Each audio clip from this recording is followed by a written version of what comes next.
Hello, and welcome to Mr. America, the Bearded Truth, covering political and social issues one liberty at a time, with entertaining insights of current events and important discussions on topics that affect us all, shining the torch of liberty and brightening the future by bringing libertarianism into our everyday life. And now, your host, the friendly neighborhood libertarian, Jason Lyon, Mr. America, the Bearded Truth on Muddied Waters Media. Well, hello everybody. It's another wonderful, beautiful, amazing Friday, and I've got one hell of a guest for you guys today. I'm gonna change up things a little bit. Normally we sit here and talk through the advertisements and we talk about how amazing our both co-owners of Muddied Waters Media are, but today we might as well just bring one of them on. Spike, how's it going today, man? I'm doing fantastic, Jason. Thanks for having me on, man. Absolutely. So today, now I'm going to go through all the housekeeping. This way, when you have your background commentary, they get to hear it live instead of me censoring it. Because we know, no, I'm not even going to get into that. Yes, it's Spike Cohen. Welcome in, D. So today, yes, this is a Muddy Waters Media production, which means that you can find this episode and every other episode on muddywatersmedia.com. Go check that out. Gotta get Steven on updating some of those episodes. I'm gonna get him on that this weekend. We definitely need to get Steven on that. Yeah, Steven. What a slacker. That blasted Steven. But I want to thank you guys for joining us. Normally, every episode is Friday at 8 p.m. Eastern, but today we've got a double header. You have the one and only amazing, I'm like tilting my hand so I know which way to point. You got this amazing guy here, of course, 5 p.m. Eastern-ish. Eastern? Yeah, you got this down. See. The real pro here. And then tonight at 8 o'clock, we have the one and only Tom Gallagher coming on. He's from Minnesota. He's a defense attorney for 34 years, so he's got a lay of the land. He's going to be talking about jury power, jury nullification specifically. And so it's going to be a great, incredible conversation. So today, learning about the cash bail system, how it's broken, and how we can fix it with Spike Cohen and, of course, Tom Gallagher later on. Wherever you guys are watching this, whether you guys are watching this live with me as Spike is ready for the first of many dad jokes to come down the way, and whether you're watching us on Facebook, on YouTube, on Twitter, on Twitch, wherever, however you're watching this live, thank you so much for doing that. And if you're not catching us live, but you want to catch us live on the podcast, we're on all your favorite podcast platforms. Make sure you guys like, subscribe, hit the notification bells, have your phones blow up every time that we go live so you can see Spike's disappointed face. I'm not even gonna give him the joke that I gave you guys earlier. We almost didn't have a show, ladies and gentlemen. Spike almost quit on me. Yeah, I almost quit not just this show, but all of Muddied Waters Media on the strength of one dad joke that this guy wanted to drop before we even went live. It wasn't even a curveball, so I mean, it was like a soft little underhand. It was effectively was Spike Cohen pitching on the mound. It was just this soft little toss. Wow. Pitchers... because Spike Cohen on the mound would be a heater down the middle, so hot that the catcher isn't even able to catch it. That's real. That's real and true. So one thing I didn't tell you about, Spike, so I texted your handler, if you will, today, and I said, well, I'm an idiot, because with this doubleheader today, you know what would make that better? Going and getting dental work today. So half of my face, the lower half of my face, is completely numb right now. So if I start sounding like I have a stroke, don't worry, ladies and gentlemen. It's it's gonna wear off soon. But today we have a lot of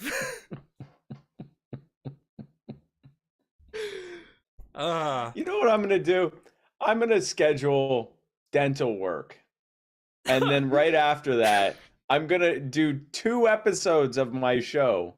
Yes, determination. I've already punted the appointment a couple times, so I was like, you know what? Time to dig in and see what we're made of. Yeah, so, let's live dangerously. Yeah. So we have some events coming up that I want to discuss before we get into today's topic.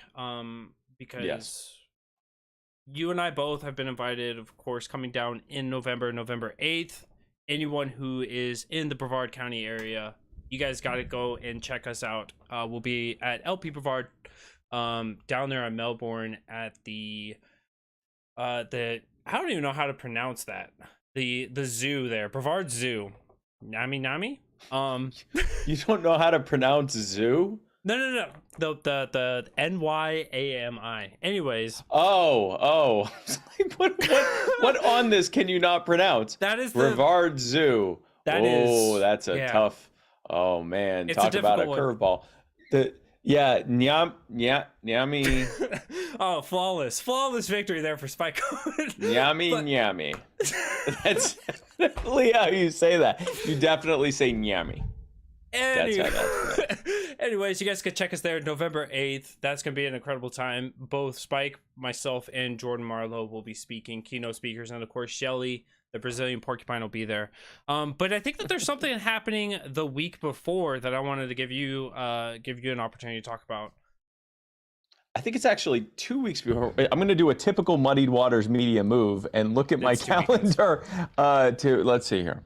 So that is on November 8th. So 1, 2, 3 weeks before that. Actually, no. Almost 4 weeks before that. Wow. 3.5 weeks. Some people would say that it's better to just say what the dates are.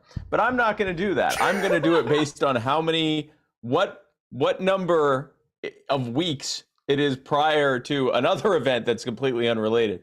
That way you have to you have to sign up for the gala, and then you have to do the math to go back. You have to do the math. I'm not telling you when this other thing is, but there is an event roughly 3.7 weeks prior to the Golden Gala at Nyami.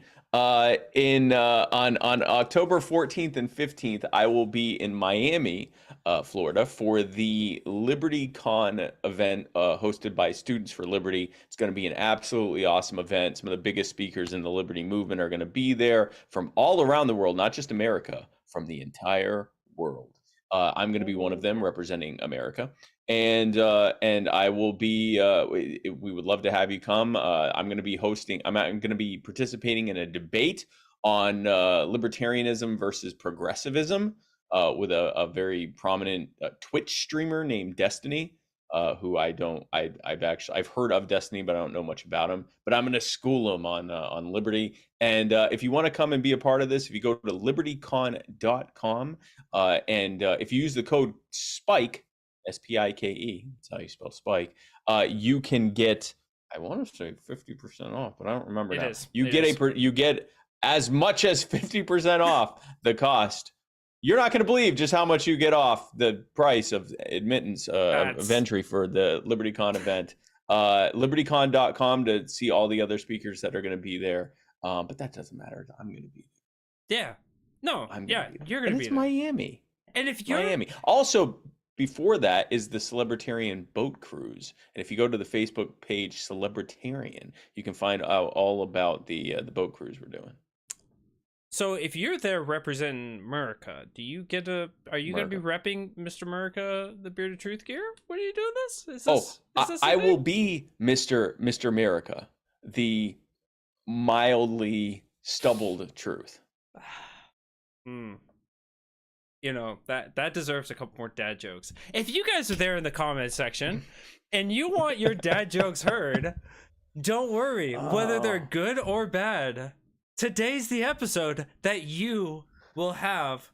It's going to be similar to if you submit your dad jokes, Jason, please, when you tell the dad jokes, let me know who they came from so I can block them on all social media and report them for I don't know, hate speech or something. Well, so we should have renamed this episode, and I messed it up because there's a local group here, right?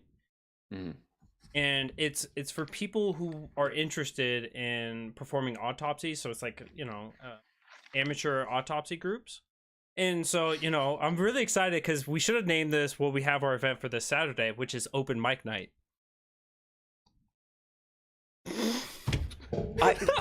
Jason,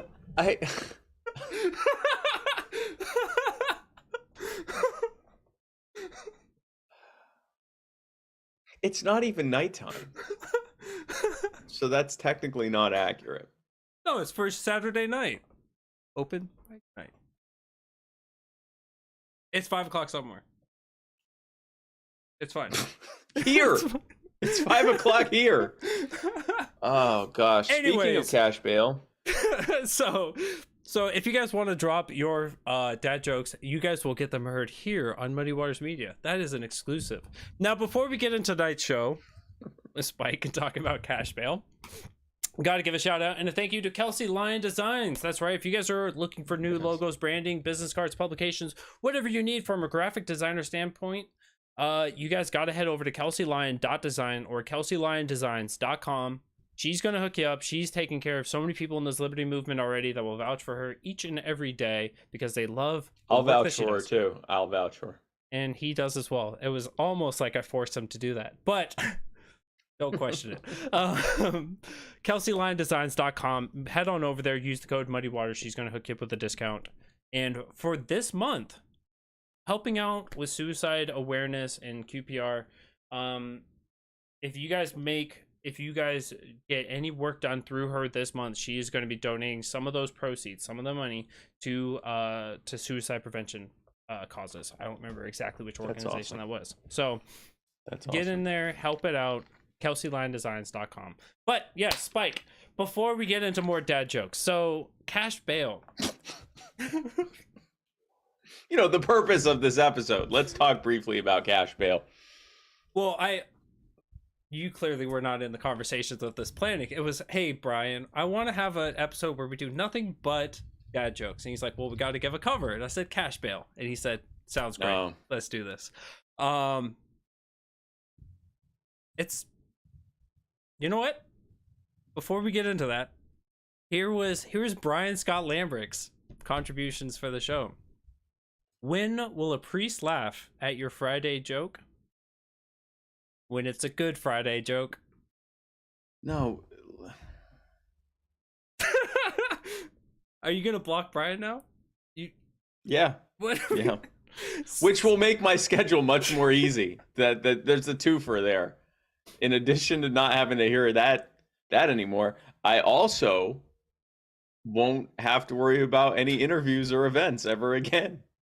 There we go. I'm solving your problems for you. Back Anyways, to being just a normal guy. Yeah. so the bail system is it's clearly a part of the process for a lot of countries. We're one of two nations. Seamless in the world, transition. right? Seamless.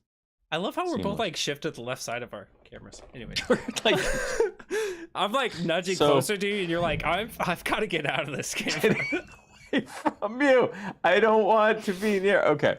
The audio listeners only are going to be like, we have to watch this episode now. You too can follow this and watch this on Facebook, YouTube, Twitter, Twitch, Float, Yes.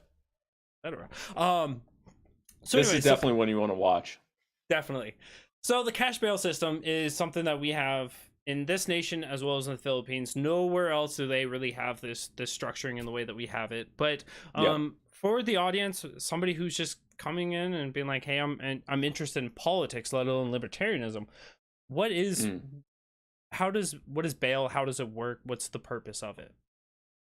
Right. So, I mean, broadly speaking, obviously, the purpose of cash bail, as intended when it was first introduced in like the 1890s, was to keep, to prevent people from not returning to trial. Right. Like, there's the idea that you are arrested and indicted for something, but you may not be able to have the trial right away. And so rather than holding you, they allow you to go home on your own recognizance so that you can still continue working because you're presumed innocent until proven guilty. But the idea was, well, if we can just let them go, then they'll never come back. So they came up with this idea of, well, we'll take money from them, we'll make them post a cash bail, and then in order to, when they come back to trial, they'll get the money back, and that was the idea of that. Well, so we now have the benefit of over 100 years of data to show that there are other things, other programs that work, like court reminder systems and things like that, that have every bit as low or high, however you want to put it, the same rate of people not showing up to trial, same rate of people showing up to trial as having a cash bail system. And what also happens is you have to look at what has happened since the cash bail program has happened, which is that it's basically, we say that a fine for something means that something is legal at a price. Well, Yep. cash bail means that you're allowed to plead not guilty to a crime and not plea to it if you can afford to get out. Otherwise, you have to just sit in jail for however many months or even years it takes for your trial to come up. And so it's just been proven that it isn't, and I know we'll get more into details on it, but it's just not a good system. It has led to massive amounts of cronyism, and it has also led to many, many people pleading down to charges on crimes that they maintain they didn't commit just because they needed to be able to get home. They couldn't stay in prison for 6 months or 2 years. Imagine, we often make these things abstract and we don't think about it from the standpoint of the person that's being subjected. So just picture yourself, whoever's listening to this or watching this. Imagine that right now, someone comes to your house with a warrant for your arrest and says, you're under arrest for this crime. And you say, I didn't do this crime. And they go, well, we have a warrant for your arrest. And so you're taken to jail where you're told, you have to stay in this jail unless you post bail. You have to stay in this jail for as much as 6 months to a year. Now, just picture for a moment what it would look like for you being stuck in jail for 6 months, unable to leave. And now imagine if you couldn't afford that bail and you're thinking, okay, I can't afford the bail. I'm going to lose my job. My family is going to, grow distant over time, getting sick of having to visit me. People are going to assume that I'm the bad guy. There are going to be Facebook posts from the police department explaining how I committed this crime while I can't respond in any way. I'm screwed. And then every single day you've got someone coming to you saying, well, if you plead down to this lesser crime, then you get to go home and no trial, and you'll be able to do time served or spend a few more days in jail, but then you get to go home. You'll have a criminal record for something you didn't do, but you get to go home. That happens. We don't even know how many. It's hard to count how often that happens, but it happens a lot, probably thousands of times every week. Yeah, no, absolutely. And that's such a big thing. And Eskimo Libertarian has a comment for that. Because, putting yourself in a circumstance of somebody who's accused of arson, right? Whether they were guilty or not, but going through this process of, well, they got arrested, so now they're sitting the process. It's similar to kind of like what the difference between bird flu and swine flu would be. And that is, of course, that, one requires treatment, the other one requires an ointment.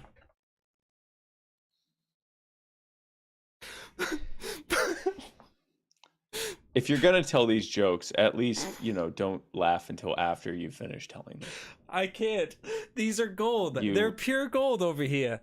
But anyway, so in a serious note, when people... I now support not just cash bail, but only for dad jokes, which now I support being a crime as well. I also support the death penalty, but again, just for dad jokes. 2 comments. They say that dad jokes are a victimless crime, but these crimes have a victim. So two comments. Me. Number one was you were quoted earlier today as saying, Jason, stick to the dad jokes.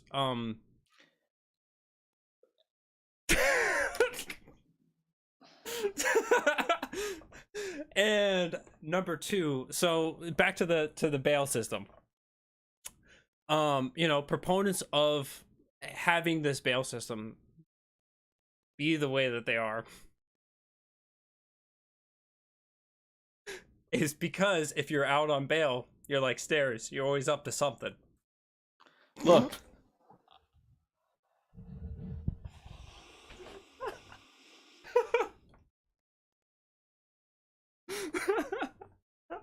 People are in jail. I'm sorry. And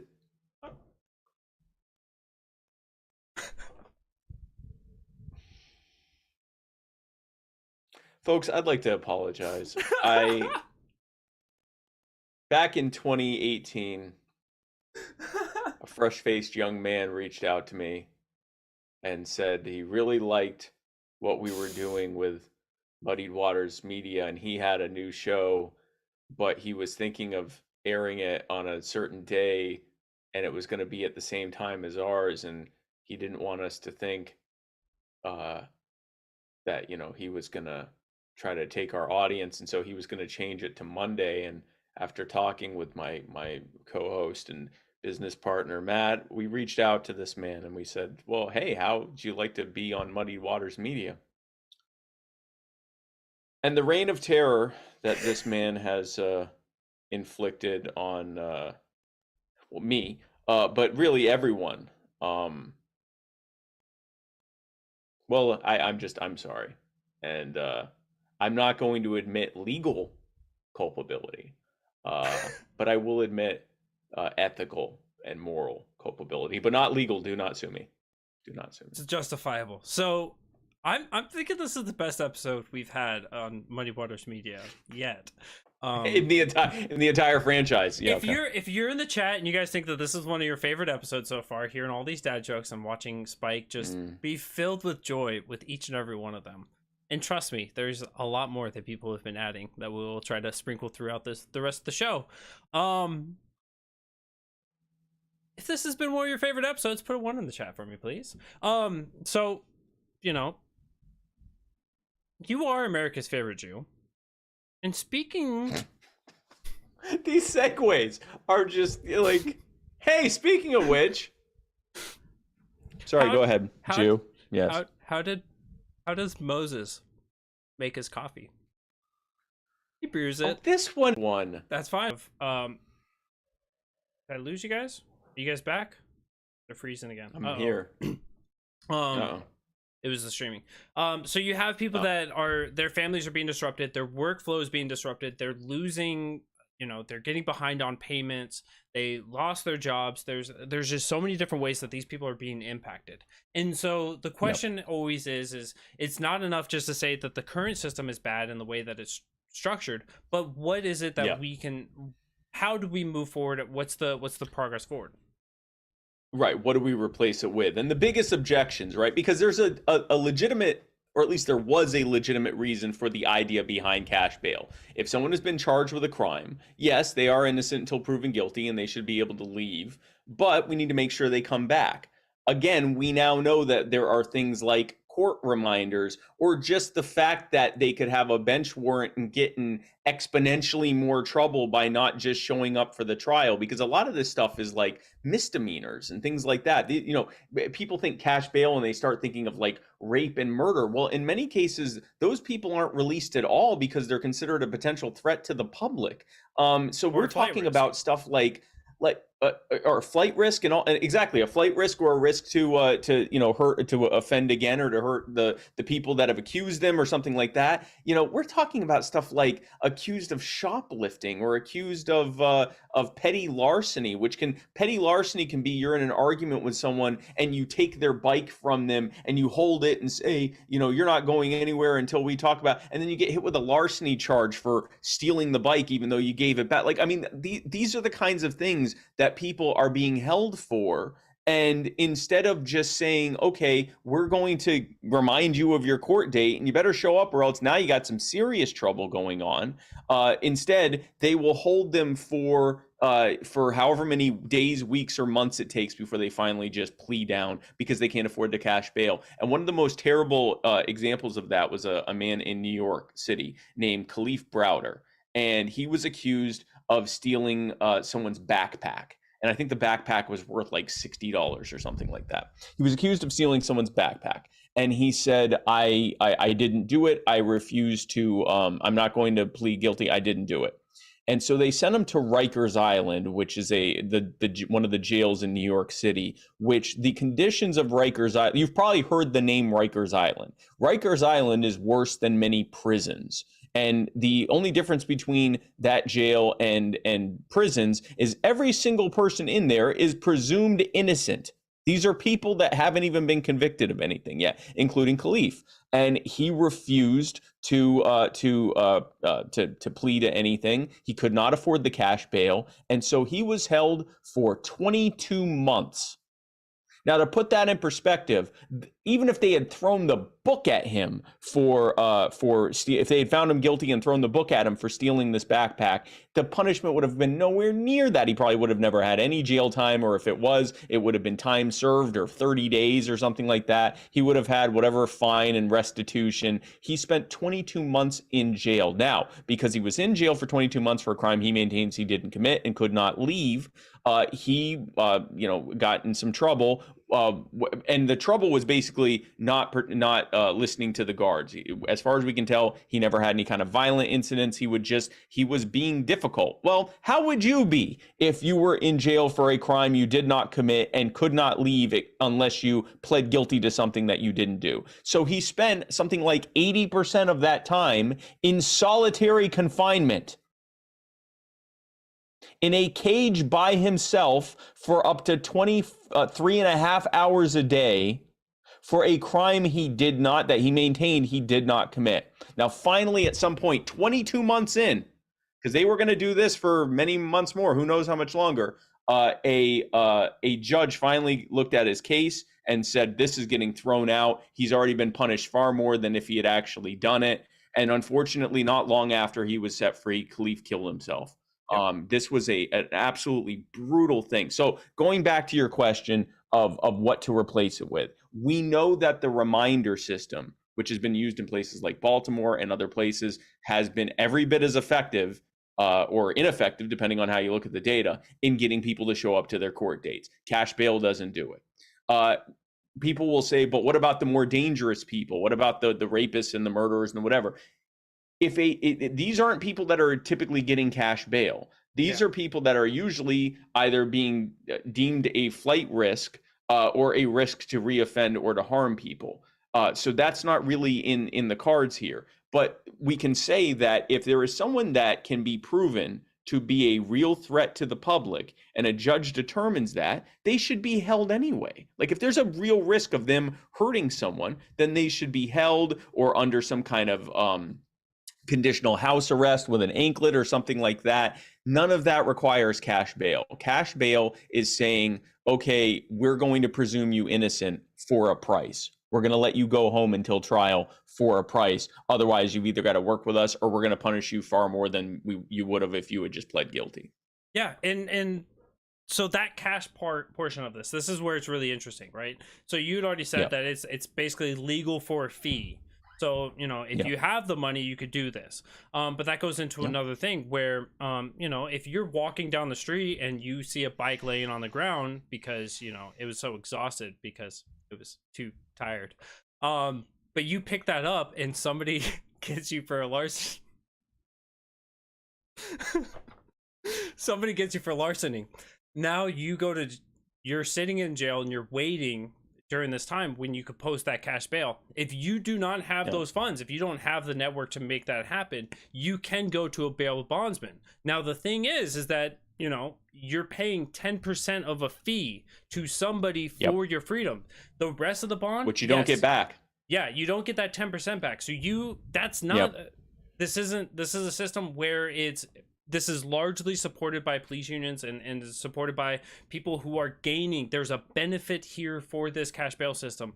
And oftentimes this is attributed to, of course, to capitalism. These are, of course, your progressive, or these are your thin blue liners, if you will. That is just like corporate greed that's protecting it. But it's the corporatism there that is protecting these people from continuing to get several $billion each and every year just through those fees. Yeah, so one of the original rent-seeking crony corporations in this country were the bail bondsmen. These were people that their entire industry was built on saying, hey, you know what, if you give me 10%, I'll float the bond, but you don't get that 10% back. And then what we've seen is after that happened, the price of the bails went up. So now that 10% is probably close to what it was originally before the bail bondsmen got involved, because the courts are thinking, okay, well, worst case scenario, they lose their 10%. They're going to flee anyway. We better knock the bail price up. So that didn't help anyone. And so that's an additional punishment for being poor, because if I'm wealthy enough that I can afford to pay the bond and then come back or pay the bail myself and then come back, I get 100% of my money back. But if I'm poor enough that I can't afford it and I have to use a bail bondsman, I don't get my money back. I don't get that 10% back. So that's an additional punishment. These are regressive taxes on, again, presumed innocent people. These are people that have not been proven guilty at all. In fact, in some cases, some of them haven't even been like indicted or arraigned yet. They've just been arrested. So no, I guess with bail, if they've been bailed, they've been indicted and so forth. But the bottom line is that this is a bad system, a demonstrably bad system.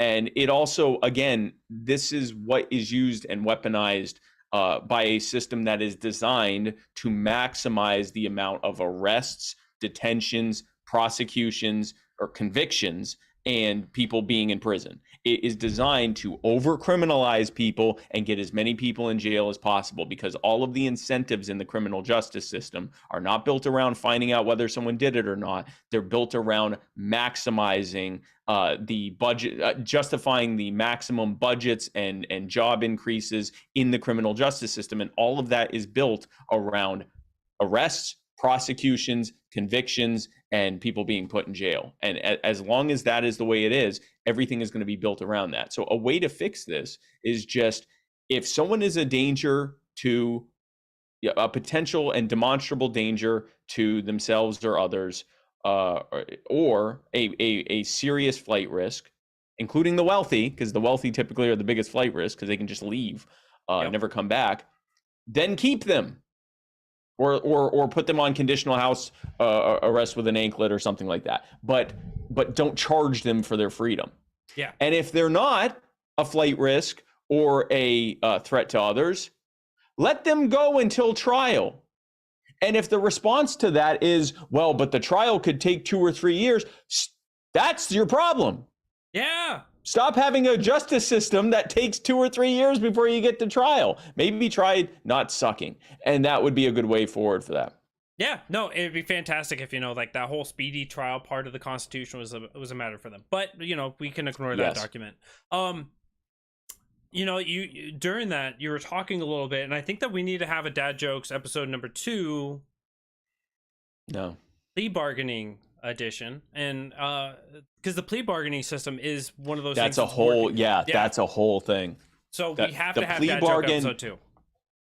The plea bargain system is a huge problem, because again, if you are, it's coupled with cash bail. Like, exactly. You can't really decouple them when you're trying to determine like what the problem is here. The problem is you have poor people that are being arrested for crimes that they may or may not have committed. I mean, I'm not saying they're all innocent, and I'm sure many of them aren't innocent. They're guilty of that. But what happens is they are being put in jail and told, we're holding you for months, years, whatever it takes, for a crime that the punishment's nowhere near that, even if they were guilty. And then all along the way, they're told, oh, you can't afford to get out? Well, if you plead down to this, we'll let you go. Well, now they've got a criminal record.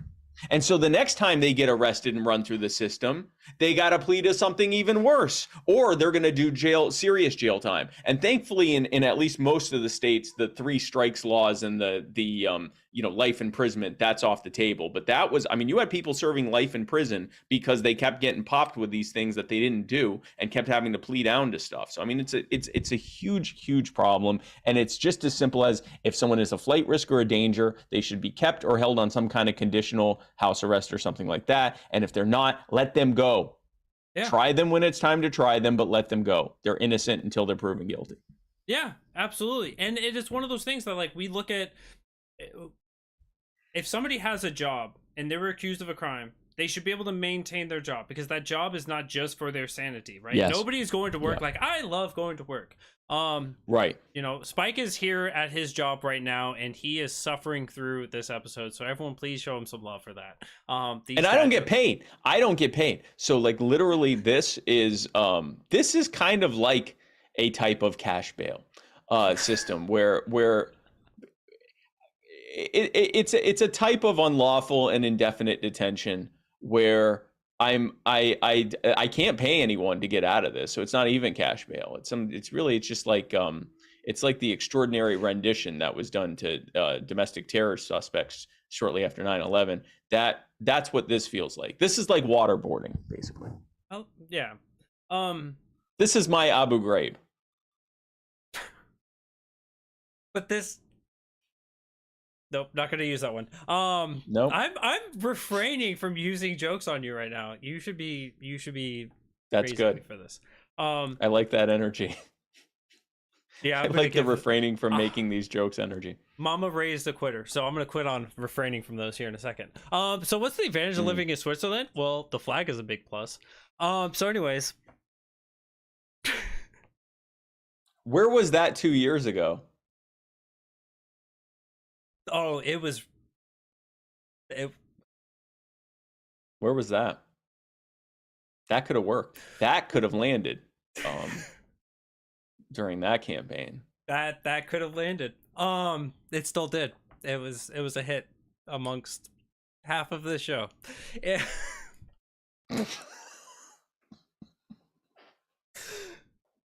So when it comes to these things, right? As you said, it's if you're not a flight risk, if you're not a danger to society, let people go. Yeah.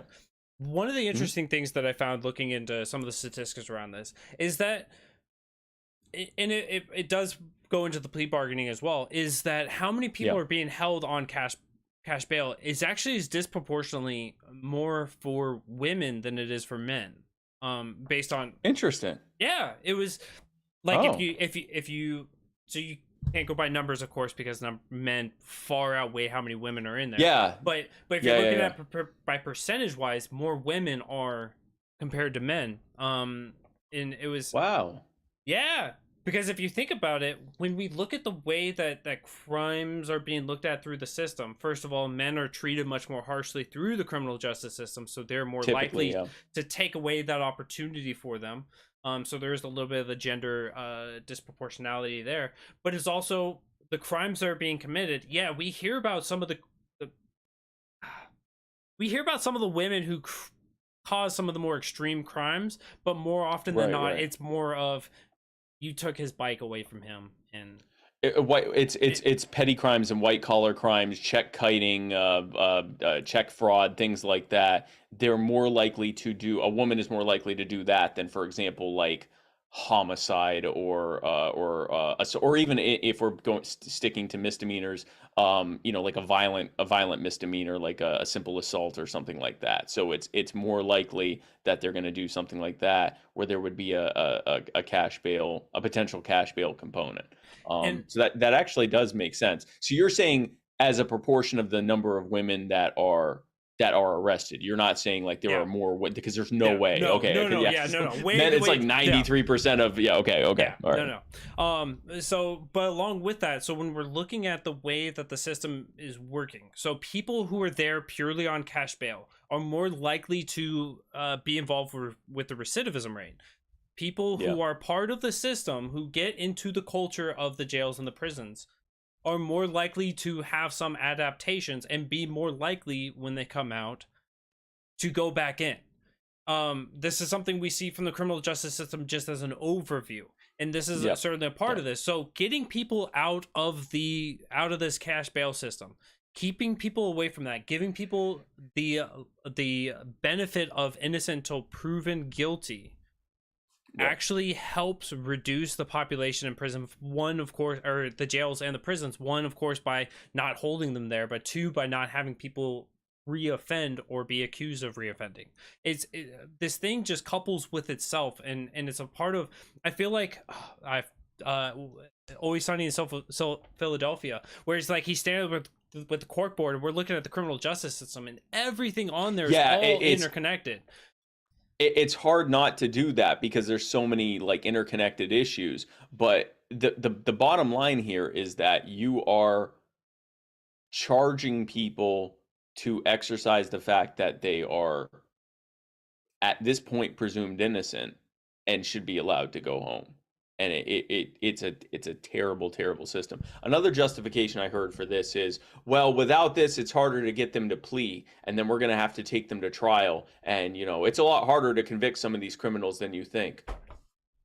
Good. Maybe they're not criminals. Maybe you just don't have enough evidence that they did this. And you're thinking that because you have something that is, that looks like they probably did or may have done it, but would not meet the jurors' threshold for guilt beyond a reasonable doubt, then you shouldn't be prosecuting them in the first place. The job of a prosecutor, part of their job should be do I have enough here for them to be held without beyond a reasonable doubt? And if there is, not only should you not be talking about pleaing or using the cash bail system, you should be saying, nope, let them go. We're not charging them. There's no grand jury. We're just letting them go because there's not enough here. And if we can collect more in the future, fantastic. And then we can prosecute them then. Otherwise, this is a case that we aren't moving forward on.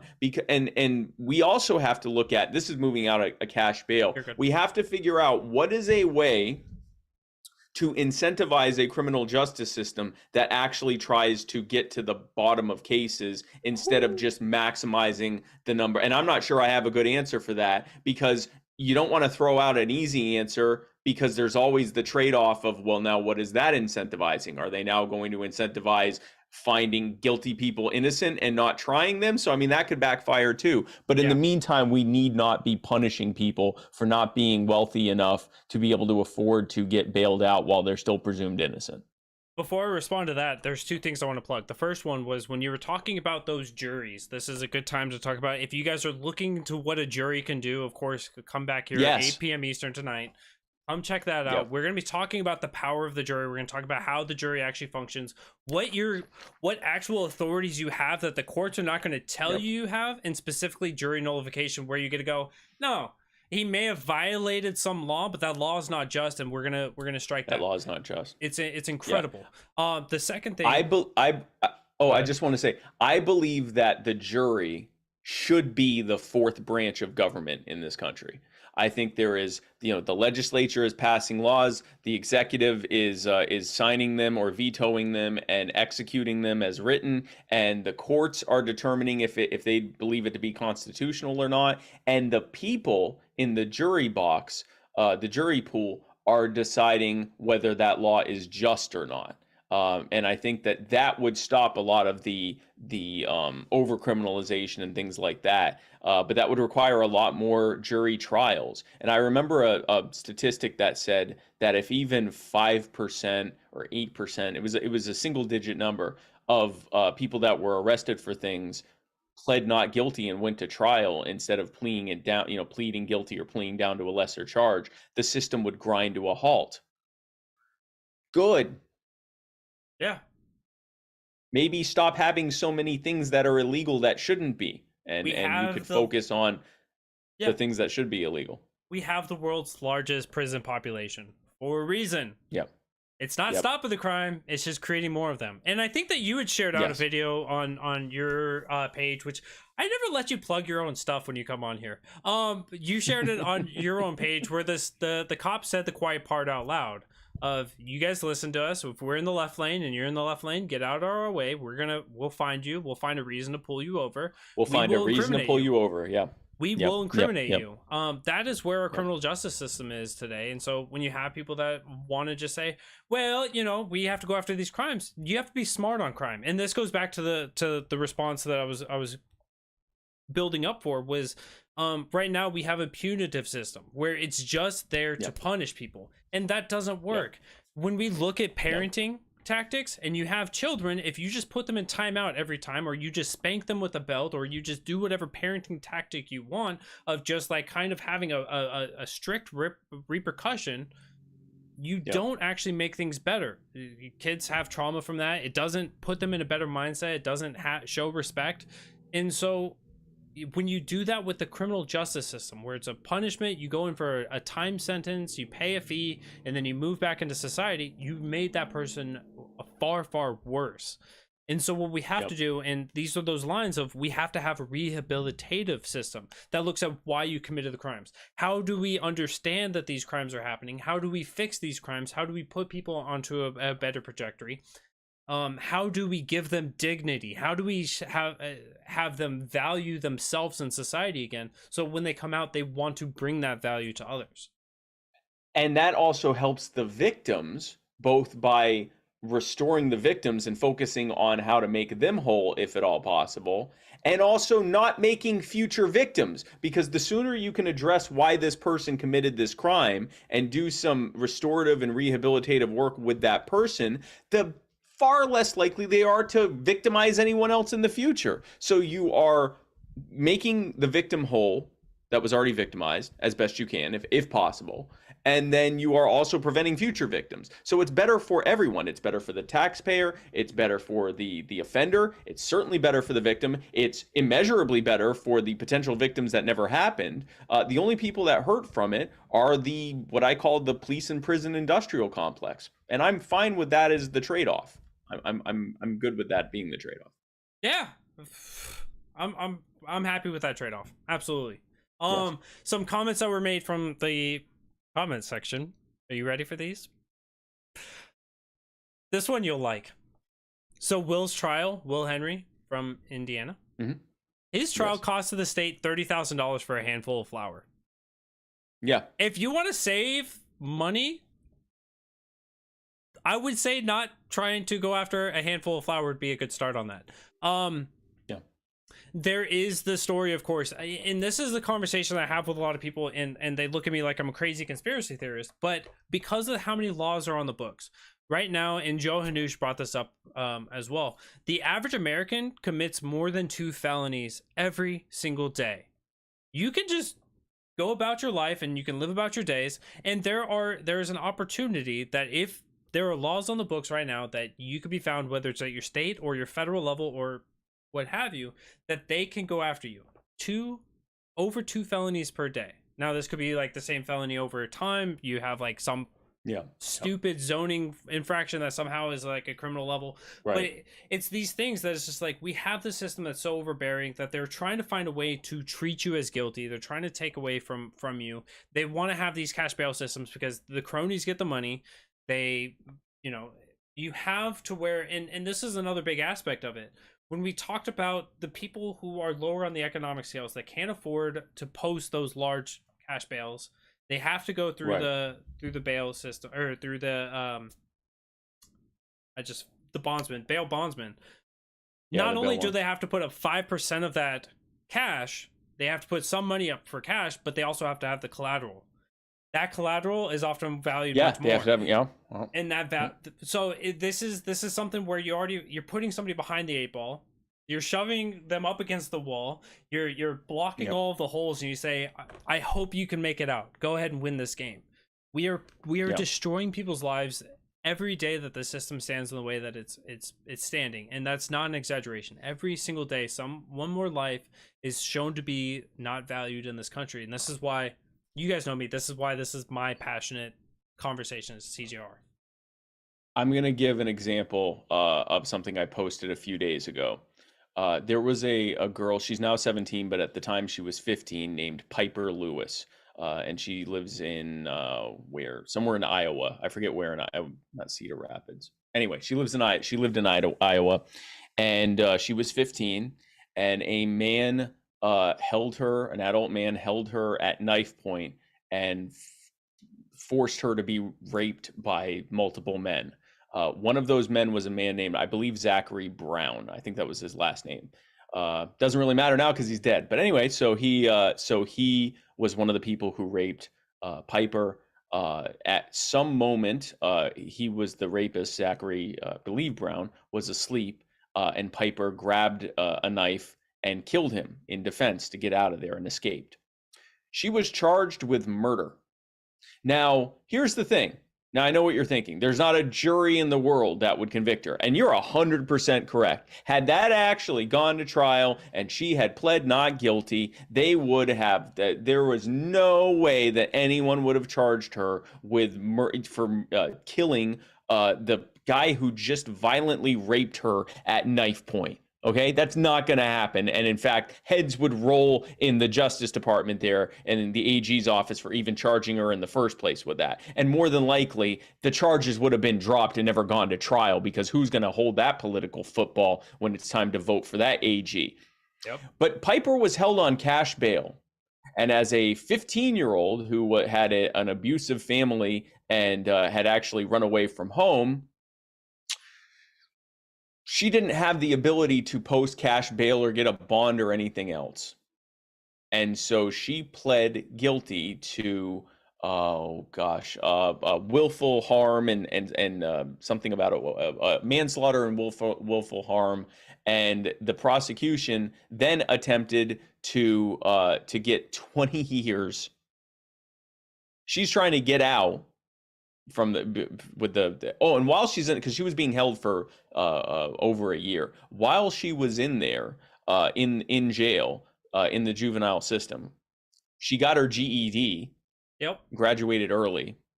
So this was not like whatever image you may have in your head. This was a girl that, like, she was trying to get ahead in life and trying to get by in life. This terrible thing happened to her, and then this arguably worse thing happened to her with her being held. Still tried to make the best of it. So she's in court, and the judge rules that she gets, he gave her the minimum sentence, which was 5 years of probation with time served included. So she's free. But she also, because of a ridiculous Iowa law, she had to give she's ordered to pay $150,000 in restitution to the family of the rapist that she killed, and for what I consider an act of heroism of taking a violent rapist off the streets. But in that moment, she was doing it in defense. Yep. And the judge even lamented that he had to do it. He said, "My hands are tied. This is a minimum sentence, a minimum restitution that I'm required to give because of a restitution act that was passed however many years ago." There have been multiple attempts to try to amend these rules and introduce safe harbor for the victims, for minors and the victims of sex crimes, but those have been fought tooth and nail by law enforcement groups. Wow. Who would have thought? And so who would have thought that they, of all people, that they would do that? And so this girl who by all accounts was defending herself and trying to get away from her violent sex trafficking rapists is on the hook for $150,000 after being held in jail for like over a year. I forget the exact amount of time. Now, the good news here is that this case got so much widespread attention. Someone set up I think one of her teachers set up a GoFundMe for her, which last time I checked had already raised close to $600,000. So Piper will easily be able to pay that $150, and she's set for whatever she wants to do, go to college, buy a house, whatever. So that's good. But Yep. The hell that this still teenage child, because she's 17 now, Yep. has had to suffer over the last 2 years, and it all started with cash bail. It started with her being raped, but the criminal injustice part of this started with the fact that because of cash bail, she couldn't get out. Why not let this girl out and let her be presumed innocent?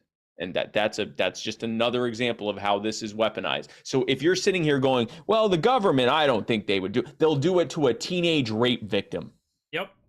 They will do it to you. They will do it to anyone that you love or care about if they have to, or if they feel like they need to justify their bloated budgets and to pay off the crony, in this case, bail bondsmen, but in any case, the crony corporations who bankroll their campaigns. One hand washes another. And if you get victimized in the process, oh well, they don't care. If they'll do it to a teenage rape victim, they'll do it to anyone. Yeah. It's horrific. And the last point I want to make on this before I give you the last couple thoughts on this, is that when we look at, so I've had conversations on the show before about the death penalty, where 1 in 9 people are found innocent, exonerated. Some of them before they're executed, most of them after they're executed. Most of them afterwards. When you have a system like that, where beyond a shadow of a doubt, 1 out of 9 people are still innocent. You break that down to these systems. You break it down to like lower crimes and everything else. She's clearly not an aggressor in this situation. She is the victim in this situation, both in a traumatic experience from the rapists, the multiple rapists, as well as from the system itself. And she was the one who is victimized again by having to pay the restitution by the system. She was held in prison because she couldn't afford to get out, because she didn't have a means to get out, because she didn't have the collateral, because she didn't have the cash, because she couldn't pay the fines, she couldn't pay the fees to have her freedoms. This is the system is broken. And so, you know, this is why I'm so excited to have you on to talk about this, Spike, because you've got the juicy details, the stories that just break people's hearts, but it shows that we have to have a difference. It's not that we're like, oh yay pro crime, we're yay pro community, let's find a way to be better for our communities and be better and give better. But I want to we're pro justice. This isn't about let the criminals run rampant or anything like that. Interestingly enough, for those who think that, I'll remind you that the same police state that's doing all this stuff we're talking about are the ones who stood on their hands and did absolutely nothing while rioters burned down entire cities. So the people that are helping the criminals run wild are the ones that you're defending right now. So actually, that's not true. That's completely incorrect. And by the way, the reason they did that was in order to make you more scared so that you would push for them to have even more control and less accountability. So they literally held your safety hostage for them to continue to get military equipment and immunity in court and, immunity from prosecution and no accountability and, more funding for their police unions. They actually used you as a scapegoat. And if you died in the process, so be it. But no, we are pushing for justice. We want justice. And justice is that when people are accused of a crime, they need to be presumed innocent until or unless they are proven guilty or proven innocent. And they need to be treated as such. And that includes allowing them to go home while they await trial. I just want to plug one more story that you recently shared on your Facebook page, and I'm sure you posted on Twitter as well. But the story of police literally holding you back from better circumstances would be school shootings. Yeah. Uvalde was not a fluke. It's if the police determine that your help isn't needed or wanted, they will go after you before they go after the shooter. And this has been proven again in San Antonio, Texas. Now, meanwhile, thankfully, in this case, it turned out that there wasn't an active shooter, that it was either a prank or the shooter had already been apprehended or whatever. But in this moment, they didn't know that. And a parent tried to intervene, and an officer responded by brutally assaulting him. And it's all on camera. It's on my Facebook page, and I think I put that on everything. I'm not sure if I put it on YouTube, but it's on all my other social media. And brutally assaulted him. The parents start corralling around saying, "What are you doing? Stop it. Get off of him. Get off of him." The police form a line around the cop and hold them all back while we watch behind them. We're watching at least two cops just beat the crap out of this parent. And then when they're walking away, you see this giant pool of blood there. Yep. The government, which the police are a part of, because I know there are many people that are anti-government and then suddenly the police are fine. The government, including the police, will mandate that you and your children are vulnerable to attack. They will hold you back while your children are murdered. And then they'll blame the whole thing on you for owning a firearm. That's the system we have. And so if you're against things like gun control, if you think that government should stay out of people's business, if you think that government is bad at making decisions for people, then you have to look at the criminal justice system and stop assuming that they're just keeping us safe from the thugs, because that's what they say about everything. They called you a thug when they locked you down and you wanted to be able to go to church in person with people. They called you a thug. They called you a dangerous person who was killing people's grandparents. Maybe they're lying about these people too. They called you a terrorist. They called you a thug. Maybe they're lying about these folks too. Yeah, they called you a terrorist when you went to the school boards to ask about education and COVID restrictions. Yep. They held you down and prevented you from protecting your children, and the kids of your community. They stood by and allowed for rioters and destruction to homes, to businesses. Burn down entire neighborhoods, Yep. But they have your best interests at heart. Don't worry, guys. Yeah. Other than that, they're great. As many as 60% of them are very good family people.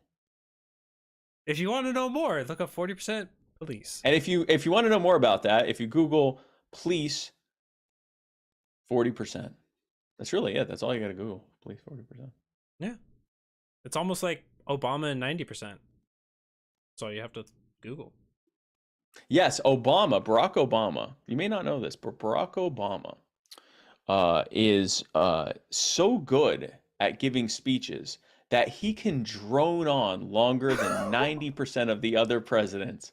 Oh, what a good And he's pun. so good at it. He's so good at it. Oh no, was that a fuck? Damn it. I'm so proud of you. No. We're gonna just move. No. He's so good at it. He's so good that many civilians love his speeches more than any other president, as much as 90%. And if you Google Obama drone 90% civilians, you can find out more. Droning on. I love it. So in honor of that, we are going to go through, and to finish out this show, I'm going to read dad jokes from the comments section until we run out, or until Spike runs away, firing me in his wake. All right. From the top. Oh no, Eskimo's making fun of my cheeks. Do I have chubby cheeks? Is this what happened? She's making fun of my cheeks. I don't know. Your cheeks look fine. Guys, I just got a compliment from Spike Cohen.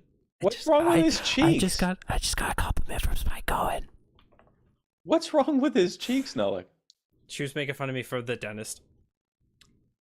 Oh, I mean, the timing is great. You know what? I'm gonna have the entire my lower jaw removed and inserted, and then I'm gonna do 2 back-to-back episodes about criminal justice. So I wasn't gonna share this one, but I saw who the author was, so I can share it.